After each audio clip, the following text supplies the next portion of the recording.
अष्ट सिद्धि नवनिधि के दाता असवर दीन जान की माता राम रसायन तुमरे पासा सदा रहो रघुपत के दासा। जय श्री सीताराम। दोस्तों कैसे हैं आप? उम्मीद करता हूँ कि आप लोग सभी अच्छे होंगे। और कल है मंगलवार का दिन यानी कि हनुमान जी को समर्पित है। वैसे तो दोस्तों राम नाम का लेखन और राम नाम का मंत्र जाप करना एक अनुष्ठान है। वो अनुष्ठान इसलिए कहलाता है दोस्तों क्योंकि राम एक महामंत्र है। इसका जाप और लेखन मात्र से इसको आप जब लिखते हैं तो हाथों से लिखना, आंखों से देखना, मन में राम नाम कहना और जीवा पे भी राम नाम का बोलना, इन सभी के दर्शन से ही दोस्तों राम नाम का एक अनुष्ठान बन जाता है। और दोस्तों मैंने अपनी पिछली वीडियो में भी आपको बताया है कि ब्रह्मनारायण पुराण में लिखा हुआ है कि जो कोई भी व्यक्ति राम नाम को धारण कर लेता है अपने पूरे शरीर पर, जैसे कि राम नाम का लेखन, राम नाम का सुमरन, राम नाम का भजन, राम नाम का कीर्तन और राम नाम महामंत्र का जाप, कहीं पर कभी भी किसी भी जगह पर जो करना शुरू कर देता है तो दोस्तों उसके जीवन का क्या कहना। उसकी रक्षा तो प्रभु श्री राम जी कर ही रहे, लेकिन वहाँ पर हनुमान जी की कृपा भी बहुत ही ज़्यादा मिल रही है। सुंदरकांड का जहाँ पाठ होता है वहाँ हनुमान जी स्वयं साक्षात विराजमान हो जाते हैं, आप तो देखते ही हैं। इसीलिए दोस्तों कल है मंगलवार का दिन, खाली न जाने दें। मैं चाहता हूँ कि कुछ ऐसा करें कि आपके जीवन पलट के रख जाए, आपके जीवन की सारी काया ही बदल जाए। हर वो चमत्कार आपके जीवन में होने लगे जो आप अभी तक अनजान है। उस शक्ति से आप अनजान हैं, जो शक्ति आपके चारों ओर अभी भी है, लेकिन आप उसको महसूस नहीं कर पा रहे। वो हर जगह है। वो है तो दोस्तों प्रभु श्री राम जी का नाम, जिसकी महिमा अनंत है। उसके बारे में मेरे पास शब्द नहीं है कहने के लिए। इसलिए दोस्तों आज का ये वीडियो आप ध्यान से सुनिए। इस वीडियो में मैं जो आपको बता रहा हूँ उसको आप बिल्कुल अपने जीवन में जरूर करें, क्योंकि दोस्तों कल है मकर संक्रांति और मकर संक्रांति की आप सभी दर्शकों को हार्दिक शुभकामनाएं। तो चलिए दोस्तों डायरेक्ट वीडियो पे आते हैं और जानते हैं कि आज की वीडियो में मैंने आपको क्या बताया है। जो कार्य मैं आपको बता रहा हूँ वो कार्य आपको कल से ही करना है, और कल का दिन मंगलवार है यानी कि हनुमान जी का वार। तो खाली क्यों जाने दे दोस्तों, चलिए वीडियो में आते हैं। दोस्तों कल है मंगलवार यानी कि बहुत ही शुभ दिन है, और साथ ही दोस्तों कल है मकर संक्रांति यानी कि कल सोने पे सुहागा है। कल शुभ दिन भी है और मंगलवार भी। तो दोस्तों मैं चाहता हूँ कि आप लोग इस दिन कुछ नया करें, अपने जीवन को अपने पुराने संकटों से बाहर निकालें। क्यों ना दोस्तों कल के दिन से आप श्री राम नाम की शुरुआत करें, राम नाम का लेखन, राम नाम का जाप करें, और साथ ही दोस्तों हनुमान जी के कुछ उपाय भी करें। क्योंकि जीवन में जब संकट है तो डरने की जरूरत नहीं है, क्योंकि आपके ऊपर स्वयं साक्षात बजरंगबली का आशीर्वाद और उनकी कृपा है। संकट मोचन महाबली है, तो संकटों से डरने की आपको कोई भी आवश्यकता नहीं है। और इसके साथ ही दोस्तों आपके पास है बहुत ही एक अद्भुत शक्ति, एक ऐसी सर्वशक्ति आपके पास है जो आपको कहीं भी ढूंढने की जरूरत नहीं है। वो है तो सिर्फ राम जी का नाम। जी हाँ दोस्तों, श्री राम नाम का लेखन और उनका जाप करने से आपके जीवन के बाहर से जैसे संकट भी चकनाचूर हो जाएंगे। बहुत ही अचूक चमत्कार है राम नाम के लेखन का और राम नाम का जाप का। राम नाम एक ऐसा महामंत्र है दोस्तों कि आप इसके जाप से अपने जीवन के कई संकटों को, कई परेशानियों को, कई बाधाओं को दूर कर सकते हैं। और कई लोगों के जीवन में ये तो चमत्कार होता भी आ रहा है। आप लोग खुद भी देख रहे होंगे कि कितने लोग राम नाम की भक्ति करने के लिए प्रेरित हैं। बहुत से भक्त ऐसे नए नए आए हैं इस समय कि राम नाम का लेखन करने के लिए बहुत ही उतारू हैं, और उन्होंने शुरू भी कर दिया है। बहुत जल्दी ही राम नाम का जाप करना शुरू कर दिया, लेखन करना शुरू कर दिया। हनुमान जी के उपाय तो आप बहुत सालों से करते हुए आ ही रहे हैं। मंगलवार के दिन तो हनुमान जी को समर्पित है, ये सभी जानते हैं। और मंगलवार का दिन बहुत ही लोगों को बेसब्री से इंतजार रहता है। कुछ उपाय करने होते हैं, हनुमान चालीसा का संकल्पित पाठ करना होता है।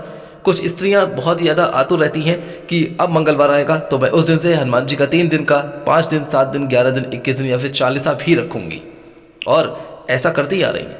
दोस्तों मकर संक्रांति के दिन आप जानते हैं कितना शुभ और पावन दिन है, लेकिन इसके साथ ही दोस्तों आपको मकर संक्रांति दिन क्या है, कुछ ऐसे कार्य जो नहीं करने हैं बिल्कुल भी, वरना अगर करेंगे तो घर में गरीबी और कंगाली छा जाएगी। वो कौन से ऐसे कार्य हैं, आज की वीडियो मैं इसी पर्पज से मैं लेके आया हूं और आपको सबको बताने वाला हूं।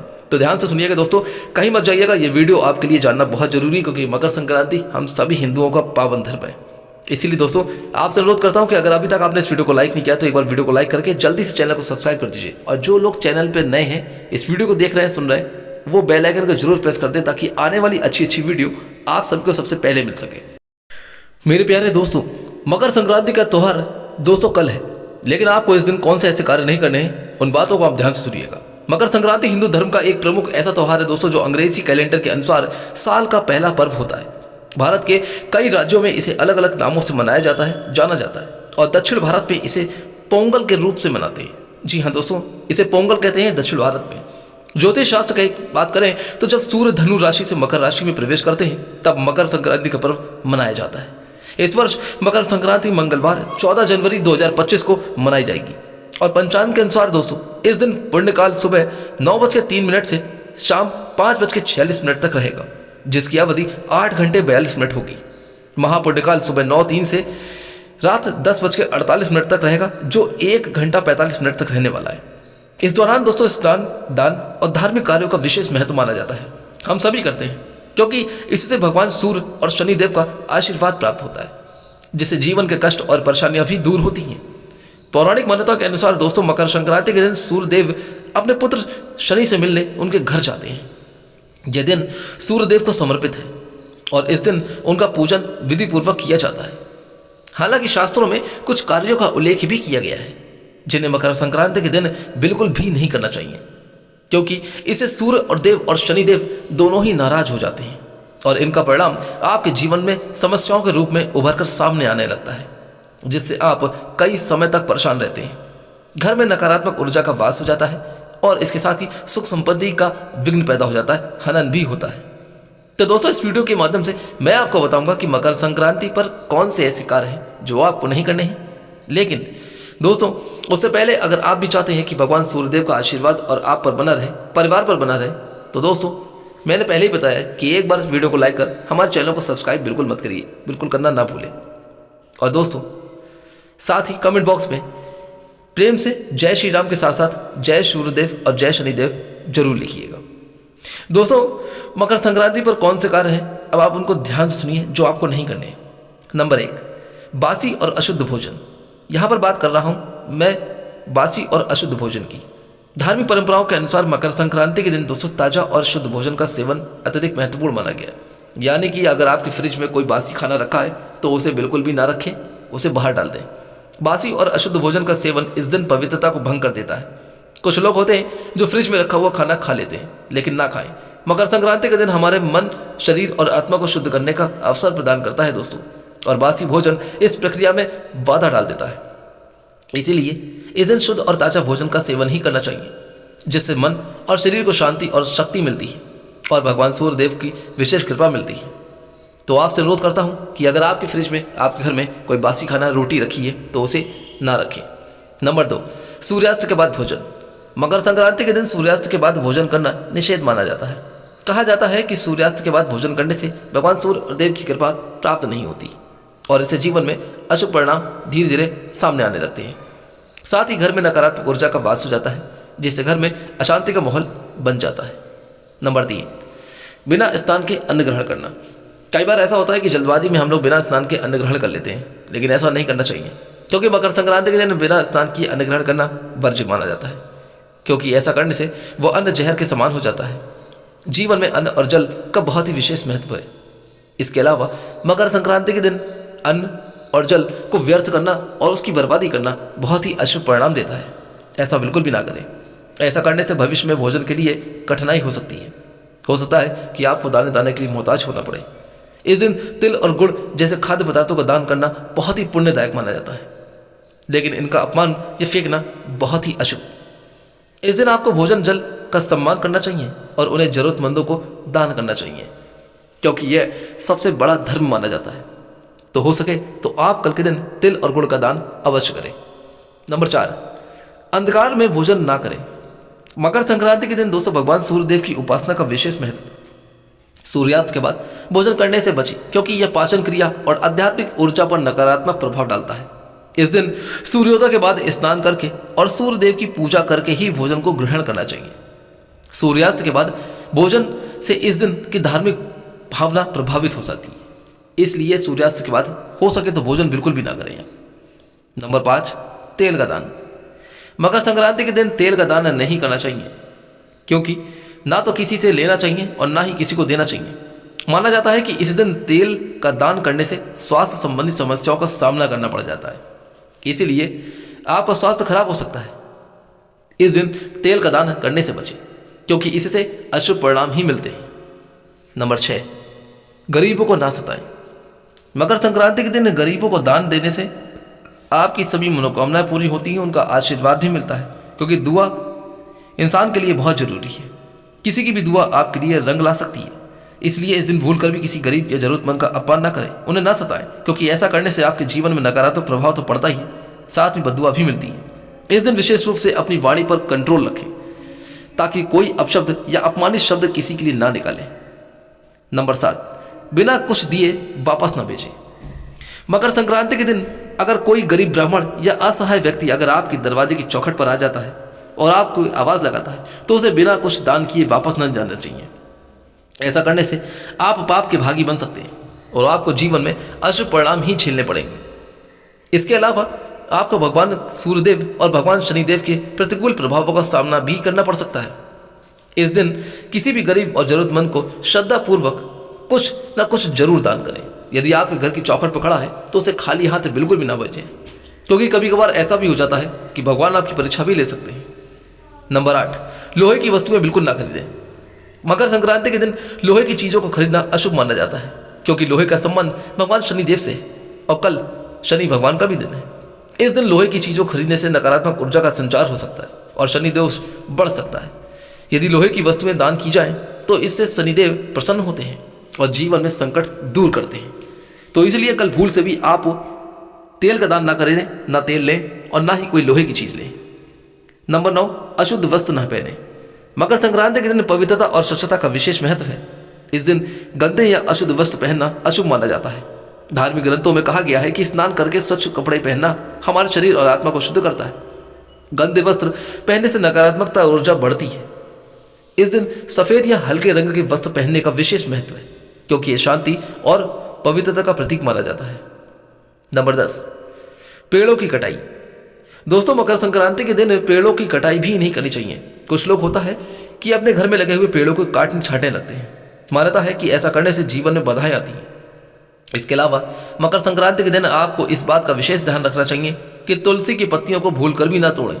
जी हाँ, तुलसी की पत्तियों को कल बिल्कुल नहीं तोड़ें, नहीं तो भगवान सूर्यदेव के साथ साथ अन्य देवी देवताओं भी आपसे रुष्ट हो सकते हैं, जिससे आपको जीवन में अशुभ परिणाम देखने को मिलेंगे और आपके संकट बढ़ जाएंगे। नंबर 11, गलत तरीके से दान करना। दोस्तों, मकर संक्रांति के दिन दान करना बहुत ही शुभ माना जाता है। शास्त्र बताते हैं यह दिन विशेष रूप से जरूरतमंदों और गरीबों की सहायता के लिए होता है। हालांकि दान गलत समय पर या अनुचित तरीके से करना अशुभ हो सकता है। ऐसे में मकर संक्रांति पर दान करते समय मन में शुद्धता और निस्वार्थ भाव होना चाहिए। किसी प्रकार के दिखावे या अहंकार के साथ दान करना दूसरों के बजाय खुद पाप के भागीदार बन सकते हैं। इसलिए आपको किसी को भी अशुद्ध मन से दान नहीं करना है। खासकर इस दिन अनाज, तिल, गुड़, कपड़े और धन का दान करने का विशेष महत्व है। साथ ही दान करने से पहले यह सुनिश्चित करें कि आप सही व्यक्ति को दान कर रहे हैं और सही चीज का दान कर रहे हैं। इसलिए मन में किसी तरीके का अहंकार रख के आप दान बिल्कुल ना करें। नंबर 12, तेल ना खरीदें। दोस्तों, मकर संक्रांति पर तेल खरीदना भी मना है, क्योंकि इसे शनिदेव का प्रतीक माना जाता है और इस दिन तेल खरीदने से धन की हानि होती है और मानसिक अशांति भी होती है। बेहतर है कि कल के दिन तेल किसी गरीब या मंदिर में दान करें। इससे आपको शुभ फल प्राप्त होंगे और आपको आशीर्वाद भी प्राप्त होगा। नंबर 13, मांसाहार और मद्यपान। दोस्तों, कई बार होता है कि मकर संक्रांति के दिन लोग मांसाहार खा लेते हैं, लेकिन मांसाहार और मद्यपान को सख्त रूप से वर्जित माना गया है। धार्मिक मान्यताओं के अनुसार इस दिन का संबंध सूर्यदेव और प्रकृति से, साथ ही ये त्योहार हमारे शरीर और आत्मा को शुद्ध करने का अवसर देने वाला है। इसलिए मांसाहार और मद्यपान जैसे कार्य हमारे शरीर और मन को अशुद्ध करते हैं, जो कि इस पवित्र दिन की भावना के विपरीत है। ऐसे में दोस्तों, आपको मकर संक्रांति के दिन पवित्रता बनाए रखने के लिए केवल शाकाहारी भोजन का सेवन करना ही चाहिए और मद्यपान से पूरी तरह दूर रहना चाहिए। इसलिए ध्यान रखें कि इस तरीके से मांस मदिरा का सेवन कल के दिन आपके घर में ना करें और ना ही रखें। ऐसा करने से न केवल हमारा मन और आत्मा शुद्ध करता है, बल्कि हमारे परिवार और समाज में सकारात्मक ऊर्जा का प्रसार भी करता है। नंबर 14, काले वस्त्र का दान। दोस्तों, मकर संक्रांति का दिन शुभता का पर्व माना गया है और इस दिन भगवान सूर्यदेव की पूजा की जाती है। इसलिए इस दिन पीले वस्त्र दान करने का महत्व है और पहनने की भी मान्यता है। इस दिन काले रंग के वस्त्र दान करने से हमेशा बचना चाहिए। तो काले रंग के कपड़े कल आप बिल्कुल भी दान नहीं करेंगे, इस बात का ध्यान रखें, और ना ही मकर संक्रांति के दिन काले वस्त्र पहने।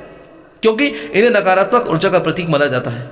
इससे व्यक्ति को शुभ परिणाम नहीं मिलते और व्यक्ति को ग्रहों के अशुभ प्रभावों का भी सामना करना पड़ता है। तो दोस्तों ये बातें आपको बहुत ही ज़्यादा जरूरी हैं ध्यान में रखने लायक। नंबर 15, अब बात करते हैं दोस्तों सूर्य की उपासना की। यानी कि दोस्तों मकर संक्रांति पर सूर्य देव की उपासना करके बहुत ही महत्व है। ऐसे में इस दिन सूर्य देव की विशेष पूजा अर्चना करनी चाहिए। सुबह स्नान और पूजा पाठ के बाद जल में कुमकुम और काले तिल डालकर सूर्य देव को अर्घ्य देना चाहिए। ऐसा करने से जीवन में सुख शांति बनी रहती है। लेकिन किसी भी पात्र से नहीं बल्कि केवल तांबे के पात्र से ही भगवान सूर्य देव को जल अर्पण करना चाहिए।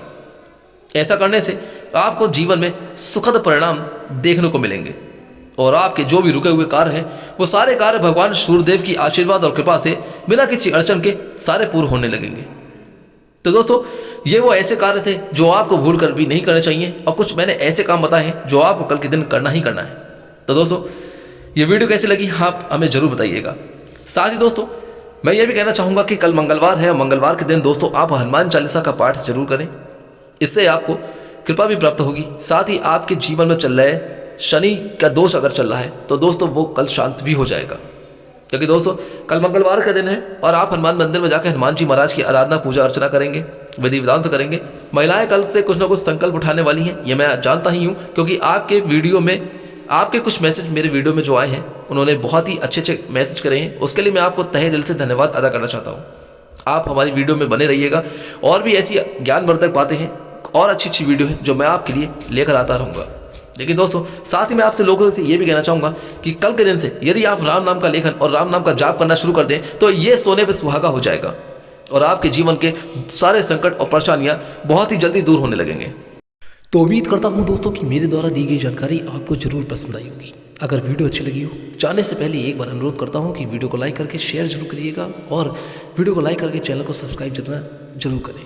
दोस्तों आगे दीजिए फिर मिलूंगा जल्दी ही कोई और अच्छी वीडियो या फिर किसी उपाय को लेकर। तब तक के लिए दोस्तों आप सभी दर्शकों को मकर संक्रांति की हार्दिक शुभकामनाएं। स्वस्थ रहें और खुश रहें। जय श्री राम।